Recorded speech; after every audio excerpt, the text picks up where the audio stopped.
Here's the news at 9. First, the highlights. Lagos State Governor pledges more people-friendly policies for Lagosians. National Agency for Food and Drugs Administration and Control warns of substandard anti-malaria antibiotics in circulation. On the foreign scene, UK extradites businessman to South Africa on corruption charges.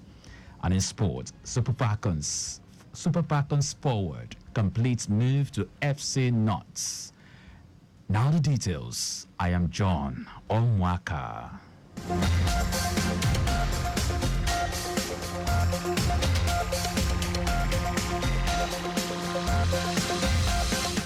The Lagos State Governor, Babajide Sanwo-Olu, has described his administration's activity as one that looked directly into the needs of the people of Lagos. He said his government has narrowed its agenda to critical areas that have helped to grow and develop the state. Governor Sanwo-Olu stated this when he received the British High Commissioner, Richard Montgomery, at the Lagos House, Marina. The governor noted that the administration's Themes Plus agenda in the last 5 years has focused on the economy, stating that all the pillars attend to the yearning and demands of the people of Lagos. Governor Sanwo-Olu described the relationship between Lagos and the British High Commission as positive and progressive, adding that the long presence of the new High Commissioner in Nigeria and Lagos State would definitely be of immense value. He assured the High Commissioner of the continued support of Lagos State government in all areas of interest to the embassy, while noting that existing benefits shall be deepened for mutual satisfaction. In his remarks, the new High Commissioner, Richard Montgomery, described Lagos as a transformed place from the last time he was in the state 10 years ago, pledging to learn from the innovation coming out of Lagos.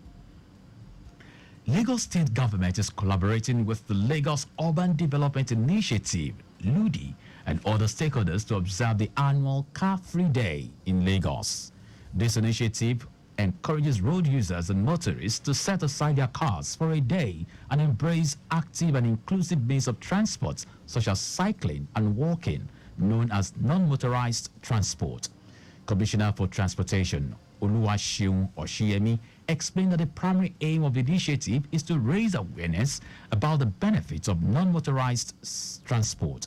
Oshiemi said the event, involving the Lagos State Ministry of Transportation in collaboration with other ministries, departments, agencies, and Lagos Urban Development Initiative, aims at educating the public on the significance of environmental health and its direct impact on the well-being of the people. Hundreds of participants are expected to gather at Amadu Bello Way venue for a day filled with fun and exciting activities such as cycling training, cycling competitions, skating, stretches, music, and dance. The Lagos State government has proclaimed and recognized the 21st of September as Global Usher Syndrome Awareness Day. This is part of the worldwide efforts to heighten public awareness about the condition with the aim of reducing its incidence and possibly making it a thing of the past.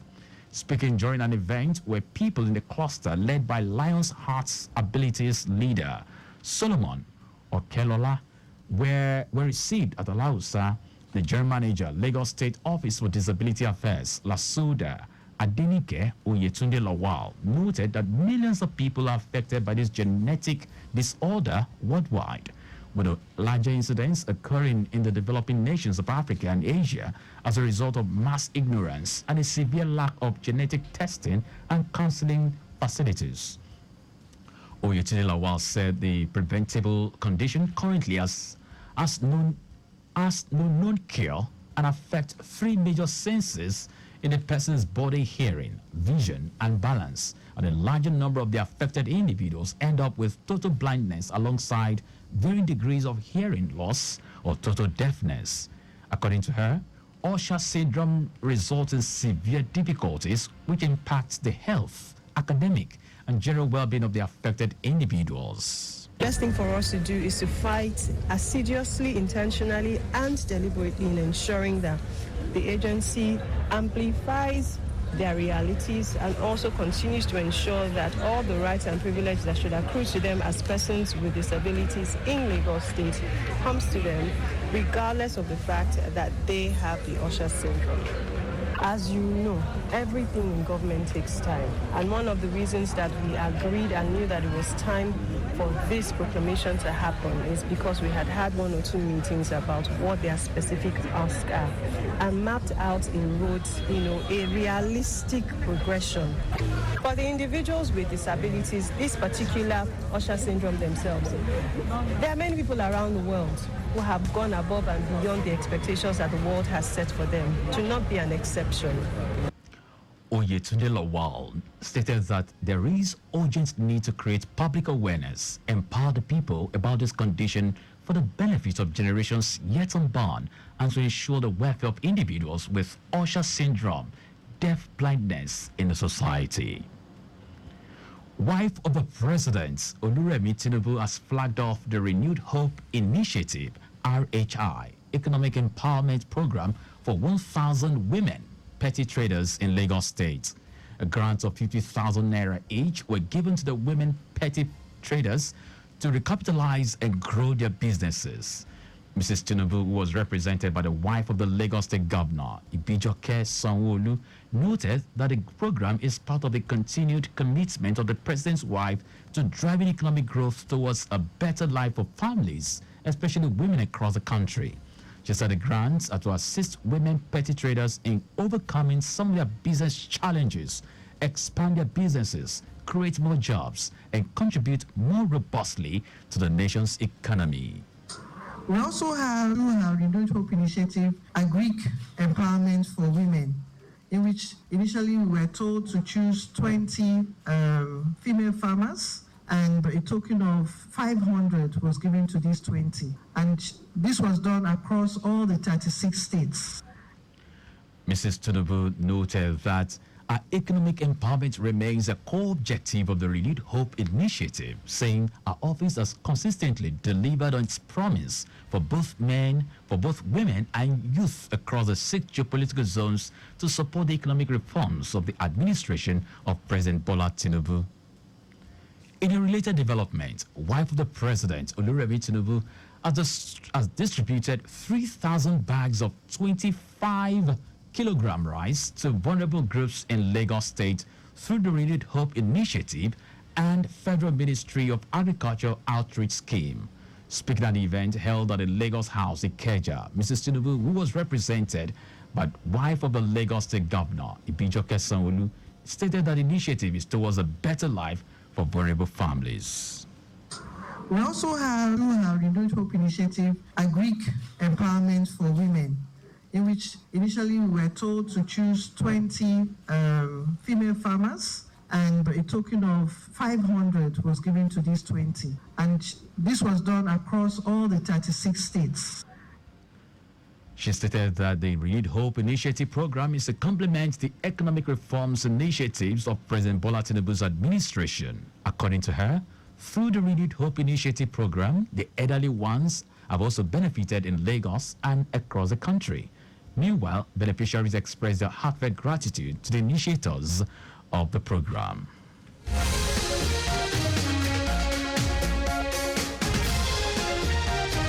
And now to the rest of the stories. The National Agency for Food and Drug Administration and Control has raised the alarm over the circulation of substandard and falsified medicines in Nigeria, posing a significant threat to public health.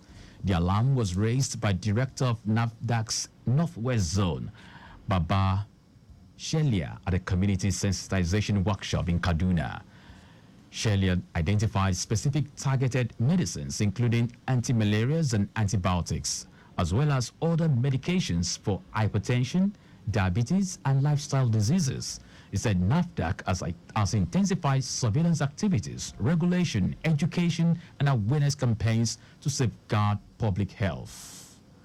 The Standards Organization of Nigeria, SON, says the seizure and confiscation of fake and substandard products valued at several billions of naira across the country represent a significant loss, not only for the perpetrators, but also for the Nigerian economy as a whole.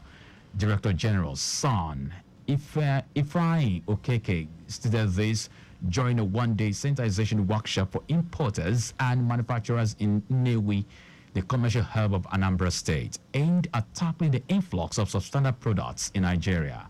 Okeke said the public sensitization is highly appropriate, aligning with the current efforts of President Bola Tinubu's administration's drive to revitalize the nation's economy. He says that this engagement aims to challenge all stakeholders in Anambra State and environs on the need to follow the right processes for mutual business growth and public safety, as well as promote synergy between both parties to achieve collective goals.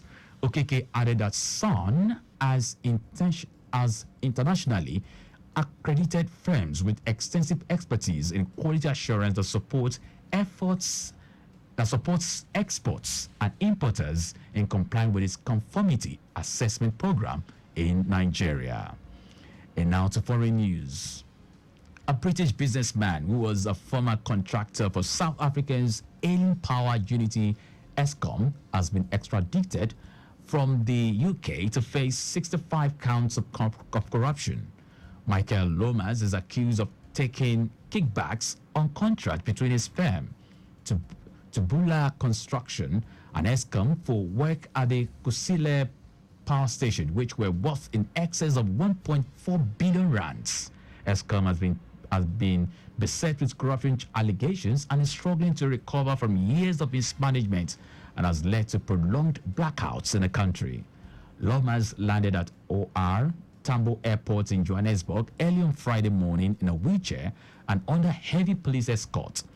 He has not yet commented on the allegations against him. The National Prosecuting Authority requested Lomas' extradition in 2022, but it was delayed while he lodged several appeals, which were ultimately rejected. Lomas will be charged and processed, and then his case will be combined with the other suspects. Now sports. Super Falcons forward Chinaza Uchendu has joined French Akema club Knots. Uchendu linked up with the Knots from Turkish champions Galatasaray. The striker expressed her delight after signing a contract, saying she's happy to join the FC Knots club. And that's our news at 9. But just before we go, stop for pedestrians at zebra crossing. You can follow us and like all our various social media platforms. X at Traffic Radio 961. Facebook, Lagos Traffic Radio 96.1 FM. Instagram, Lagos Traffic Radio 961.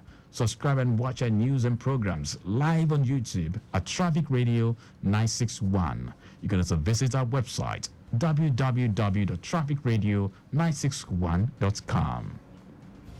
Did you know that the Sanwo-Olu administration partnered two private firms to commence training for 1,480 creative practitioners? You can get more details on the Lagos State Government website.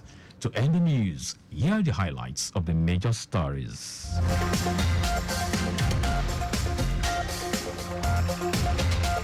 The Lagos State Task Force has intensified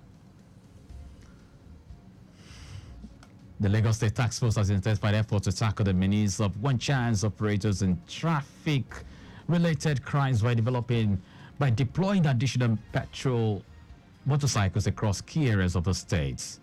The National Agency for Food and Drug Administration and Control has raised the alarm over the circulation of substandard and falsified medicines in Nigeria, posing a significant threat to public health. We also told you that a British businessman who was a former contractor for South Africa's Alien Power Utility, ESCOM, has been extradited from the UK to face 65 counts of corruption. And in sports, Super Falcons forward Chinaza Uchendu has joined the Akema club, Knots. And for contact with the newsroom, send a message to info@trafficradio961.ng. That ends the news broadcast compiled by Kayode Mafolashiri. I am John Omoaka. Thank you very much for listening.